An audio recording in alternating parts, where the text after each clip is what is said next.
Once again, the public test branch for Path of Titans has been heating up. We're seeing some more updates regarding general stuff, some combat updates, Gondwa updates with more updates to the maps regarding the tints in new biomes that didn't have them before, mobile update fixes and server owners related content as well. We're going to be talking about all of that today and going over them all one by one. We're going to start off with the general stuff, then we're going to go with the combat stuff and kind of go from there. So, like I said, if you are new, feel free to subscribe. But other than that, let's dive right into this brand new Path of Titans update overview that's on the public test branch. So the general game changes, what I've done here, I've grabbed the general ones, the mobile ones and the server owner related ones and chucked them all into one thing because they're not massive changes. They're mainly bug fixes that solve some issues that were on the game. Now these could solve some general game related issues or some public test branch issues, but regardless, because this is an update overview, we're going to be talking about them. Now this is a small update just to mention, but for the general stuff, we're starting off. We've got fixed a text box appearing on screen for a few frames when opening the in-game character edit screen.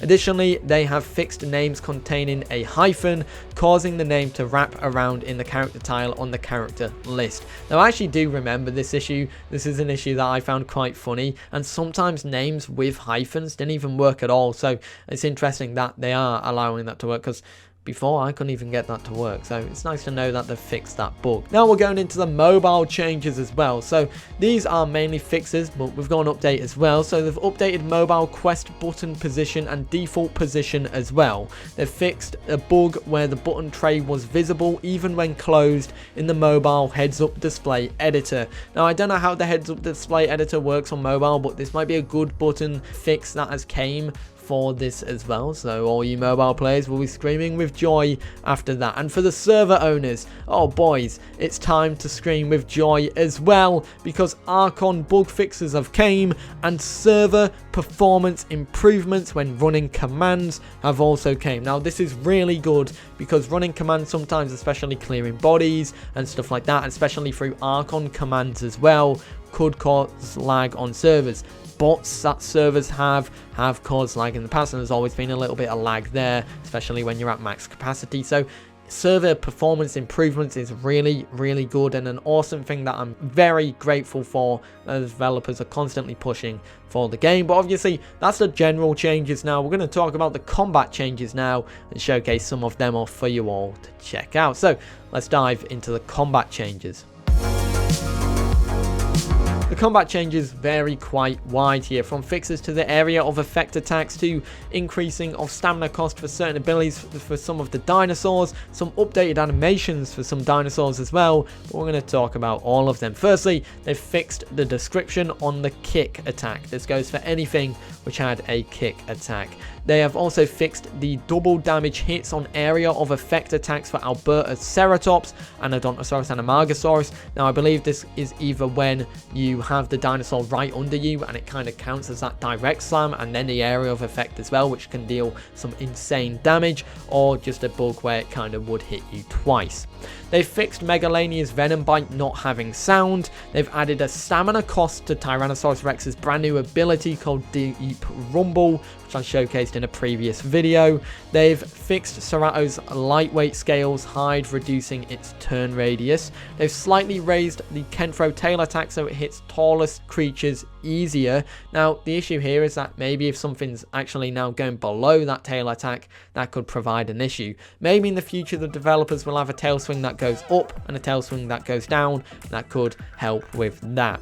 They've increased the Struthiomimus hustle duration to 2 minutes. Now that is a speed boost ability, so it's interesting that that now is a 2-minute long ability as well. They've adjusted the venom values for Metri and Megalania's Venom Bite and Viper Strikes abilities. I don't have the stats for that at the moment, but obviously an increase in that is very nice to know overall. They've increased Kentrosaurus's trot and run speeds and updated the trot animation for Kentrosaurus as well. We'll have that on the screen. Check out that trot animation while it's going on. Let me know what you think about this brand new Kentrosaurus trotting animation on the updated animation as well. What is the major difference compared to it before? I'll see if I can get a before and after for you. They've increased Venom Bite cooldown to 10 seconds as well. That is a huge cooldown, actually. That is mad. I'm not too sure what that's why. Is that for Megalania and Metriacanthosaurus as well? That is insane for a cooldown. But they've added a second bite slot for Megalania now. Before it used to have 1, now it's got 2. You unlock that at adolescent growth stage. And finally, the Viper Strikes and Venom Bite no longer share cooldowns for Megalania. I'm assuming this will be the case as well for Metriacanthosaurus, but I think the reason why that they shared a cooldown is because Megalania only had that 1 bite attack slot. Now it's got 2, so you can have them both on at the same time. You can do your Venom Bite, which has a 10-second cooldown, then Viper Strike, which is a bit faster. I believe Venom Bite is the slower, heavier attack as well. Anyways, let's now move into the changes to Gondwa. Then we're going to showcase a little trailer of the Gondwa changes as well. But before I do that, yeah, I do want to showcase the before and after of the kentrosaurus walking animation. So here that is. Have a check of that. Let me know your thoughts of that one as well.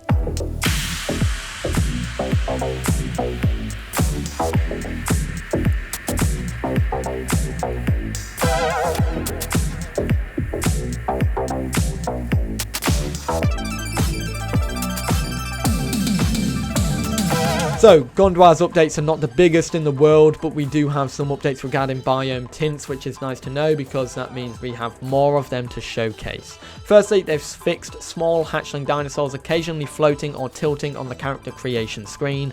An interesting fix. I'm not sure if that's Gondwa related, if a map bug was causing that, but they've fixed the pathing for the frog critter and adjusted the tints for the savanna grasslands, the hot springs, the burned forest, Grand Plains, Green Valley, Wilderness Peak, and Salt Flats, which originally did not have tinting, but they've adjusted that now. So I'm going to showcase all of them in this little cinematic video that showcases the tints for these biomes. So let's get into that. Let me know your thoughts about all of this stuff from the brand new PTB update. Remember, if you are new, to subscribe, of course, because there'll be more stuff coming in the future, and I'll be able to cover all of that as it comes. Anyways, let's showcase these new tints to these biomes. Enjoy.